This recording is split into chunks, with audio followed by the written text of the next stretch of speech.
Oi família, eu sou a Bia e esse é o episódio de número 40 do Back to Cast.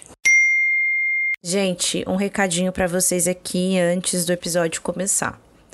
Eu gravei este programa num dia em que eu estava com uma forte crise alérgica e por isso a minha voz não está das melhores. Hoje a minha voz está diferente do dia que eu gravei.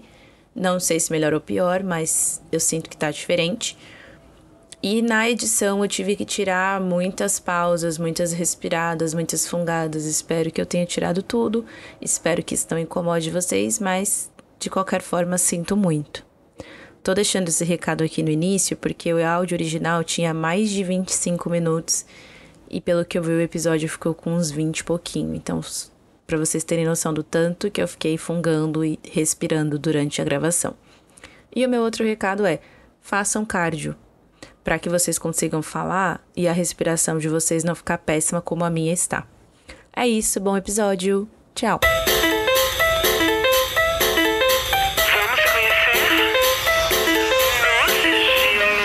Gente, voltei antes do que vocês imaginavam e eu também. Brincadeira, eu gostaria de ter voltado antes, mas não consegui gravar no mês passado porque eu estava sem notebook. A placa do meu computador queimou e ele ficou mais de um mês. Quase um mês, vamos exagerar, mas ficou aí quase um mês na assistência técnica, por isso que no mês de abril eu não consegui gravar pra vocês, mas cá estou. Queria muito ter gravado em abril, porque eu tava numa ansiedade muito forte pro show da Lady Gaga. Inclusive eu quero trazer esse conteúdo aqui pra vocês, falar um pouco sobre o pré, o durante e o pós-show. Vivi muita coisa, foi 5 dias de muita loucura e queria dividir isso com vocês também.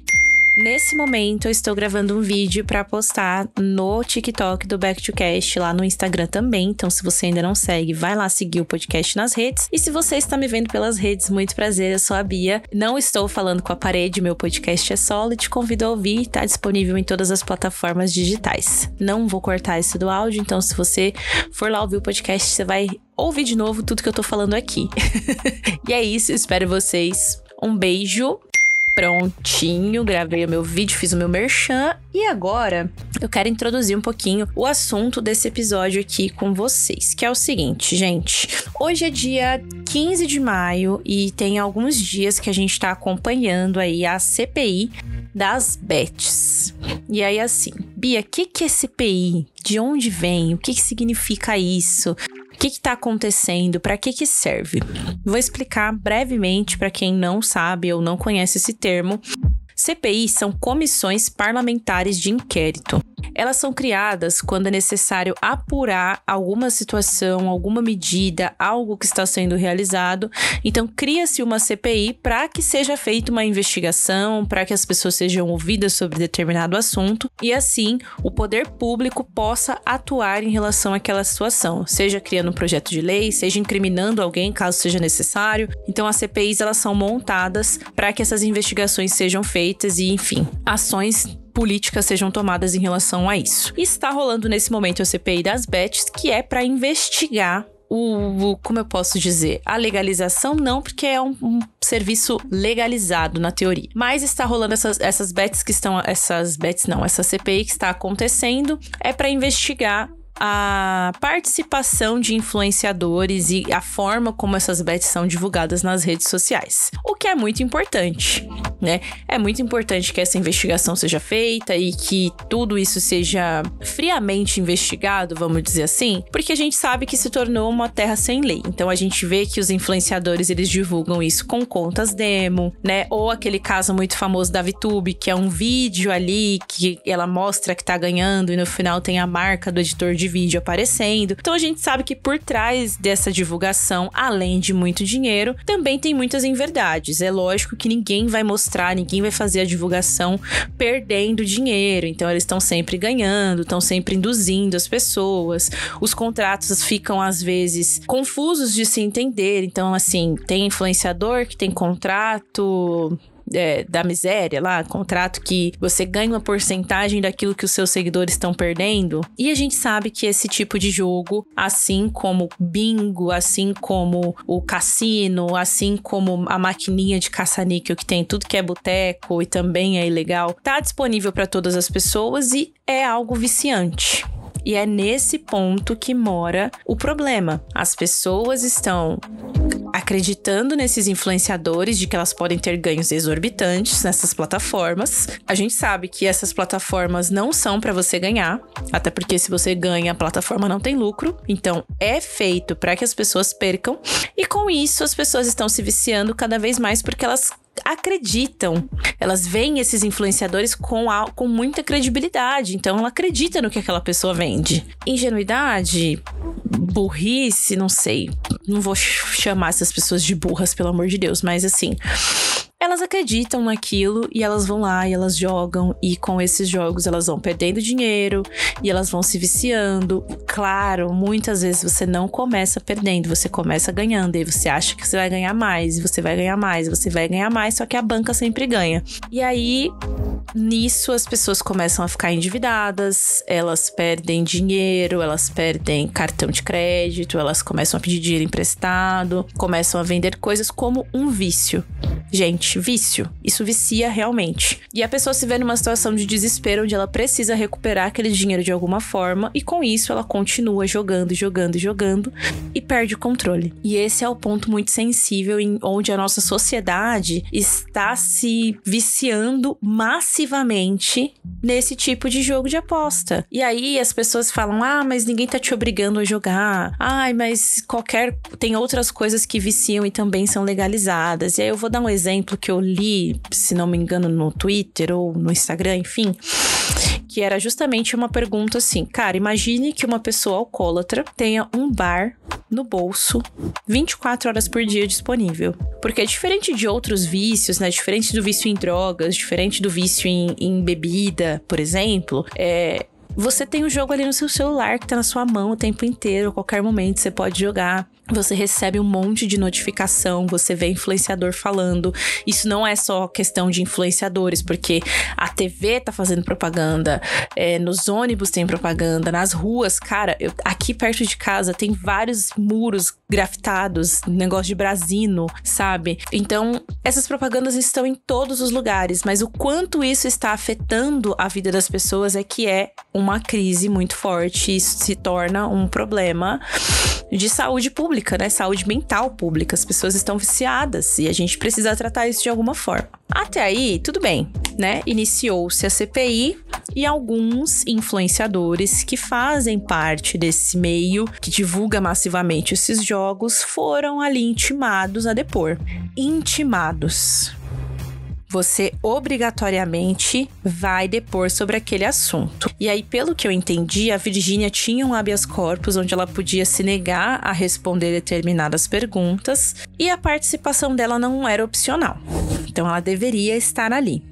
E aí, quando a gente olha para o nosso plenário, por mais que seja, né, difícil de levar aquilo com seriedade, porque a gente ouve muita barbaridade, é um ambiente sério, é um ambiente que tem determinada vestimenta, determinada linguagem. E aí a gente vê a Virgínia chegando para fazer ali o seu depoimento com um agasalho com o rosto da própria filha, expondo a criança. E aí, assim, cara, me desculpa, mas você expor uma criança no momento em que você está participando de uma CPI, que é um assunto sério, é um assunto vexatório, assim, é vergonhoso você ter que depor em uma situação como essa para alguém que tem valores reais. E você usar da imagem da sua filha, que é uma criança, nesse momento, é um mau caratismo que não tem tamanho, assim, eu não consigo descrever tamanho mau caráter que a pessoa tem que ter pra fazer uma coisa dessa.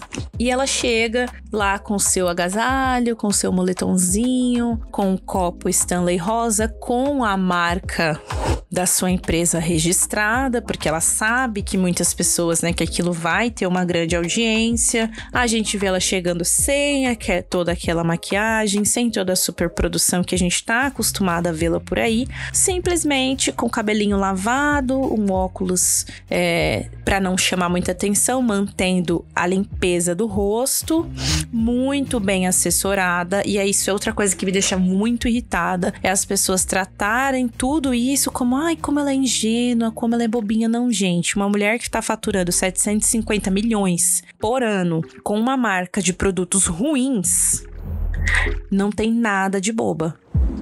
Nada. Ela não tem nada de burra. Burra sou eu.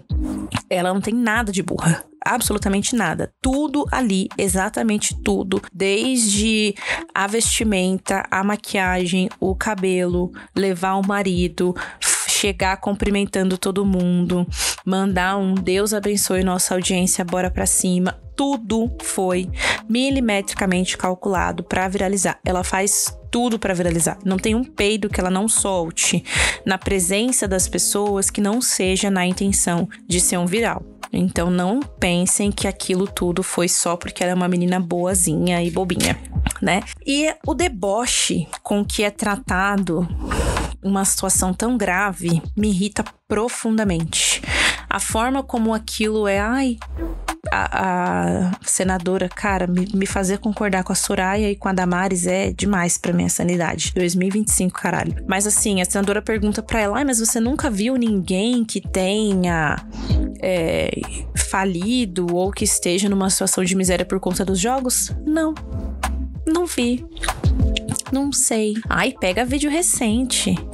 É muito absurdo. Muito, muito, muito absurdo. E aí, por que eu resolvi falar sobre isso? Porque tá se tornando cada vez mais comum as pessoas valorizarem demais essa grande futilidade. Isso é muito preocupante, cara. Há umas 2 semanas... Não, semana passada... Tava um alvoroço na internet, assim, todo mundo falando sobre uma briga de 3 adolescentes, sei lá quantos adolescentes, que é filha de não sei quem, que namora com não sei quem, e que estão brigando. E eu assim, caralho, meu Deus do céu, por que as pessoas estão tão preocupadas com a briga de 3 adolescentes no TikTok? Por que as pessoas valorizam tanto os memes dentro de uma CPI, de um bagulho que é sério? Vendo que uma mulher de 20 e poucos anos na cara tá literalmente debochando de quem tá perdendo a vida. Tem gente se matando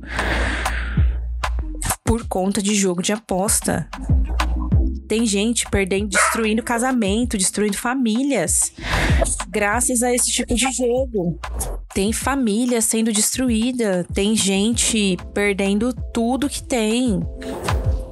E a pessoa tá levando isso no deboche. Sabe, eu vou usar essa roupinha aqui pra vender mais moletom daqui a uns dias, pra vender mais coisa na minha marca, vou postar stories saindo daqui. Isso aí é claro, é marketing, mas assim, ela não leva a situação na seriedade que precisaria ser levada, ela debocha do nosso plenário, literalmente, e as pessoas fazem disso um grande meme. Sabe, uma grande piada. A gente é tão admirado pela capacidade de rir da própria desgraça, mas chega uma hora, galera, que não tem mais graça. Literalmente. A pessoa está brincando com a cara de 50 milhões de pessoas que a seguem pra ver a rotina dela com aquele monte de criança, aquela grande exposição que ela faz com aquelas crianças, etc. Então, assim, é muito complicado de se ver. Mas é isso, Brasil. É revoltante, sinceramente. E aí a gente vai acompanhar os desdobramentos de tudo isso. Tem outros influenciadores para depor, tem outras pessoas. Eu já vi, assim, um movimento de reclamações até dos próprios influenciadores sobre a diferença de tratamento que a Virgínia recebeu durante essa CPI. E assim, cara, um senador da República, uma pessoa que trabalha para o povo, se levantar para tirar foto com a pessoa que está ali para prestar depoimento, é muito ridículo. É muito absurdo, é muita falta de respeito com o povo brasileiro que paga o salário desse indivíduo, que trabalha 3 vezes na semana para não fazer bosta nenhuma. a não ser ficar postando videozinho na internet.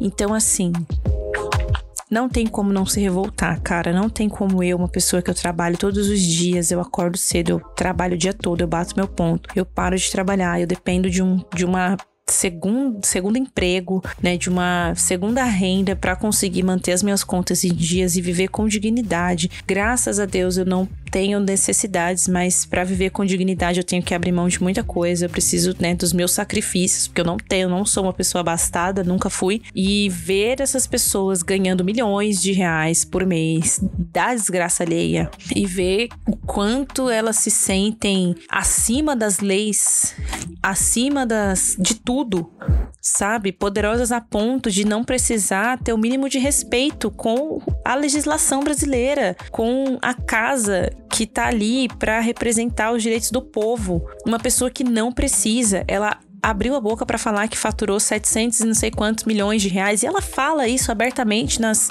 lives, nos stories, enfim. E cara, essa pessoa não precisa depender de algo que vicia, que faz mal para as pessoas para viver dignamente. Ela não precisa disso. Mas ela faz questão simplesmente para alimentar o próprio ego. E é muito triste, muito decepcionante, muito vergonhoso ver o quanto de gente defende essa mulher com unhas e dentes, e se ela estiver vendendo fralda com cocô da filha dela, vão dar a vida pra comprar, sabe? E isso é algo realmente triste de reconhecer enquanto sociedade. Acho que falhamos muito, falhamos demais. Mas é isso, minha gente, eu queria botar tudo isso pra fora de algum jeito, porque é algo que realmente me trouxe uma grande indignação, assim, e aí quanto mais eu vejo, mais eu me enojo com isso, porque, sabe, não, gente, não, pelo amor de Deus, como que as pessoas estão vendo isso como com graça? Como que as pessoas estão rindo disso? E ao mesmo tempo eu fico, como que eu me surpreendo? A gente viveu uma pandemia onde um presidente debochava de quem tava morrendo. Sabe? Então, assim, o que mais pode surpreender? O que mais pode nos surpreender nesse país, não é mesmo? Mas eu sou o tipo de cidadã que eu prezo muito e eu tenho muito zelo, tenho muita paixão pelo meu país, de verdade. E eu adoraria ver a gente vivendo melhor. Ver a gente realmente mais evoluído como sociedade. Eu acho que, infelizmente, talvez eu não veja essa evolução acontecer, porque o que eu estou vendo nesse momento é um regresso extremo, né? Cada vez mais a gente tá regredindo como sociedade. A gente tá vendo aí, né, tantas desgraças acontecendo e as pessoas preocupadas com futilidades que... E aí eu posso estar sendo muito hipócrita também falando tudo isso, porque há 2 semanas atrás eu estava vivendo por um show gratuito de uma celebridade americana, italiana, seja lá qual é a sua nacionalidade. Mas ainda assim, eu acho que isso diz muito... É muito mais sobre mim do que sobre o todo. E eu me preocupo muito mais com o todo do que comigo mesma. Me preocupo muito mais com a sociedade do que apenas com os meus próprios interesses. E eu sei que, até associando ao show, foi muito mais benéfico para a sociedade como um todo do que tem sido essa propagação de jogos de azar que tá destruindo a vida das pessoas. E aí, gente, eu vou deixar para vocês aqui uma sugestão para que ouçam alguns episódios do Não Inviabilize que falam sobre o vício em jogos. Então, fala sobre esse perigo. Um episódio se chama Zebrinha, tá disponível aí em todas as plataformas, eu acredito. O outro episódio se chama Bets, também do Não Inviabilize. E tem um episódio chamado Cristiano e o Office Boy Estudioso, que tá disponível no Histórias da Firma. O Histórias da Firma é um podcast da Deia exclusivo da Amazon Music. Isso não é uma publi, por mais que eu gostaria que fosse. Mas são histórias que falam um pouco sobre o vício em apostas, e só quem convive, só quem já conviveu, só quem tem conhecimento sobre como é viver com uma pessoa viciada sabe o quanto isso destrói a família inteira. Sabe, todo mundo que tá em volta, todo mundo que tá ali no entorno de alguém que tem um vício, adoece e sofre junto. E aí eu trago como exemplo a autobiografia, a biografia da Amy Winehouse, que mostra o quanto o vício acabou destruindo a vida dela. E tantos outros exemplos que a gente tem, né, na vida, na história do nosso país, sobre pessoas viciadas que destroem realmente a própria vida. E se você que tá ouvindo isso por alguma razão está sofrendo com algum tipo de vício, procure ajuda. Procure o CAPS mais próximo de você. Eu acho que a gente faz muita piada com o CAPS, mas o CAPS é um serviço excelente, que presta um serviço incrível para nossa sociedade e pode te ajudar de alguma forma caso você precise. É um atendimento gratuito. O CAPS é uma veia do SUS. Viva o SUS, proteja o SUS, por favor. O SUS é incrível. Então, se você precisa, procure um CAPS para começar o seu tratamento. Você pode procurar um psicólogo que vai te ajudar também a iniciar um tratamento contra o vício. Você pode acessar grupos de jogadores anônimos, assim como temos alcoólicos anônimos, narcóticos anônimos. Existem grupos de apoios para jogadores anônimos, onde você pode se abrir, encontrar pessoas que estão passando ou já passaram pela mesma situação que você e podem te ajudar. E você pode entrar em contato com o CVV, que é o Centro de Proteção à Vida, que também está disponível para que você possa conversar com alguém que vai te ajudar nesse momento. O número é 188. Centro de Valorização à Vida, perdão. Procure ajuda, indique esses contatos para alguém que você sabe que precisa de ajuda. Não deem ibope, gente, não deem palco para esse tipo de influencer. Se a pessoa tá lá divulgando tigrinho, dá um follow mesmo. Faça essa pessoa sentir na pele que o estrago que ela faz na vida dos outros não é brincadeira. Então, meu recado hoje era esse, porque eu estou realmente muito incomodada, tô muito indignada realmente com essa situação, porque eu acho que extrapola demais os limites do senso, sabe? E o Brasil não merece passar por isso. O Brasil não merece esse tipo de tratamento. A nossa sociedade precisa de pessoas que realmente agreguem e não tragam cada vez mais destruição. Meu recado hoje era esse, gente. Olha só apareço aqui pra reclamar mesmo, né? 1000 perdões. Prometo que eu vou voltar o mais breve possível pra contar pra vocês como foi o show. Foi uma experiência maravilhosa. Ou nem tanto, né? Tudo depende do ponto de vista. Mas volto aqui pra tratar com vocês sobre isso. Muito obrigado você que ouviu até aqui. Meu beijo. E eu fui.